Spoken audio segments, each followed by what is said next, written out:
ស្វាគមន៍ជាថ្មីរៀនដឹកនាំក្រុមលក់ជាមួយខ្ញុំអញ្ចឹងជំនាញឯកទេសដែលយើងមានទី1 recruit អញ្ចឹងយើងទៅជំនាញឯកទេសទី2ដែលលោកស្រីត្រូវតែមានគឺអក្សរ T គឺ trainings គឺជំនាញឯកទេសក្នុងការបណ្ដុះបណ្ដាលបង្ហាត់បង្ហាញនិងបង្វឹកក្រុមរបស់យើងអញ្ចឹងមនុស្សជាច្រើនរើស team មកបានឬសមាជិកក្រុមមកបានប៉ុន្តែអត់ដឹងបណ្ដុះបណ្ដាលមិនទេអញ្ចឹងចំណុចបណ្ដុះបណ្ដាលនេះលោកស្រីមិនបាច់បារម្ភទេបើយើងអត់ចេះយើងធ្វើម៉េចយើងអាចប៉ាសេយើងអាចសហការជាមួយនឹងគ្រូបណ្ដុះបណ្ដាលឬក៏អ្នកណាដែលគេមានជំនាញបណ្ដុះបណ្ដាលឲ្យគេបណ្ដុះបណ្ដាលប៉ុន្តែហុចណាក៏យើងត្រូវមានចំណេះដឹងមូលដ្ឋានក្នុងការបណ្ដុះបណ្ដាលទី1និយាយអំពីវប្បធម៌ក្រុមបណ្ដុះបណ្ដាលគាត់ពីវប្បធម៌ក្រុមពីទម្លាប់របស់ក្រុមពីរចនាសម្ព័ន្ធរបស់ក្រុមបង្ហាញគាត់អំពីរបៀបធ្វើការរបស់ក្រុមបង្វឹកគាត់ពីរបៀបលក់អញ្ចឹងទាំងអស់ហ្នឹងខ្ញុំជឿថាលោកស្រីមានអញ្ចឹងយើងមានអាហ្នឹងបើយើងអត់មានយើងត្រូវរៀនតែបណ្ដុះអីអញ្ចឹងបណ្ដុះបណ្ដាលអំពីវប្បធម៌របៀបធ្វើការតំណែងរបស់ក្រុមបណ្ដុះបណ្ដាលពីផលិតផលបណ្ដុះបណ្ដាលពីអតិជនគោលដៅបណ្ដុះបណ្ដាលអំពីជំនាញក្នុងការជួបអតិជនបញ្យលអតិជននិងបិទការលក់ហើយបង្ហាត់បង្ហាញពីរបៀបធ្វើការរបៀបជួបភ្ញៀវរបៀបនិយាយមួយភ្ញៀវបង្វឹកគាត់ឲ្យ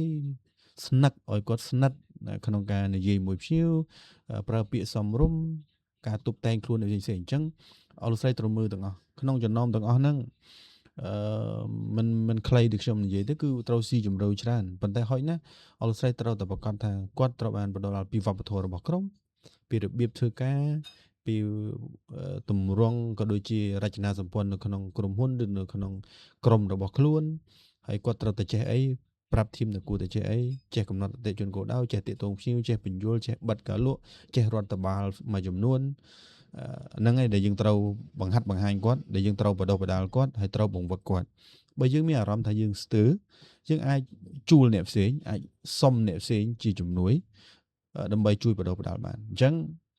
ប៉ុន្តែក្នុងចំណោមនោះហុចណាស់ក៏ត្រូវចេះបង្វឹកគាត់បាទបង្ហាត់បង្ហាញឲ្យបង្វឹកគាត់បង្វឹកដែលល្អបំផុតគឺគ្មានអីនាំគាត់ទៅជួបភ្ញៀវទេអញ្ចឹងវិធីប្រសាសន៍បង្វឹកដ៏ល្អបំផុតនោះគឺនាំគាត់ទៅជួបភ្ញៀវអញ្ចឹងទៅជួបភ្ញៀវបាន10នាក់យើងនឹងដឹងថាគាត់មិនដែរគាត់ខ្វះអីក៏ត្រូវការអីទៀតអញ្ចឹងគាត់នឹងអាចទៅមុខបានហើយអញ្ចឹងខ្ញុំឲ្យជាពាក្យកន្លឹះមួយការបណ្ដុះបណ្ដាលគេបដោតទៅលើ cash គឺអក្សរ K អក្សរ A អក្សរ S and H មើលវីដេអូខ្ញុំមុនដឹងថា cash នឹងមានន័យម៉េចអញ្ចឹងជាអ្នកដឹកនាំផ្នែកលក់ឬក៏កំពុងតែរៀនដឹកនាំក្រុមលក់ត្រូវមើលឯកទេសទី2នឹងឲ្យមែនតើថាយើងចេះបង្ហាត់បង្ហាញបង្វឹកក្រុមយើងឬអត់បើអត់ចេះចម្លើយដដែលទៀតទេគឺរៀនបង្វឹករៀនបង្ហាត់បង្ហាញគាត់រៀន